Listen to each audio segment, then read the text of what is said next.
rappelle de ce petit truc qui ressemble à une prothèse mammaire que les gens TRT nous vendaient une fortune, alors ça coûte littéralement 3 € sur Amazon. Et même des mecs qui se maquillaient pas, qui en faisaient la promotion. À l'époque, je m'en souviens, c'était vraiment le truc révolutionnaire qui allait remplacer les pinceaux et les éponges. En vrai, c'est une super invention parce qu'avec ça, t'es sûr de gâcher 0 produit. Je vais les comparer. De ce côté, je vais utiliser une éponge classique et de l'autre, la prothèse mammaire. Je humidifie mon éponge. Que ça soit équitable, je vais utiliser une pompe de chaque. Enfin, 2 du coup. J'avais oublié à quel point le fond de teint de chez Rabanne, c'est une pépite. On dirait juste ma peau, mais en amélioré. On dirait même pas que je porte du fond de teint. Il y a une moyenne couvrance, donc je vais en remettre une deuxième couche. Maintenant, on passe à l'éponge en silicone.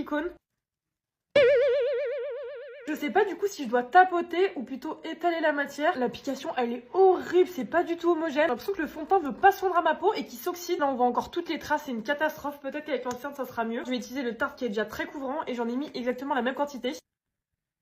C'est bien homogène, on voit aucune trace de produit. Côté silicone.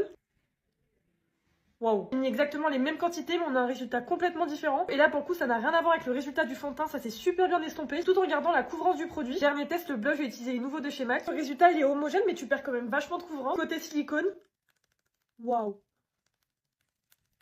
Au niveau de la couvrance, ça n'a rien à voir, tu perds vraiment 0 produit. Quand je compare, je trouve que ce côté est plus homogène, mais ce qui peut être intéressant, c'est d'appliquer les produits avec le silicone et d'estomper avec la Beauty Blender. J'attends ton avis dans les commentaires.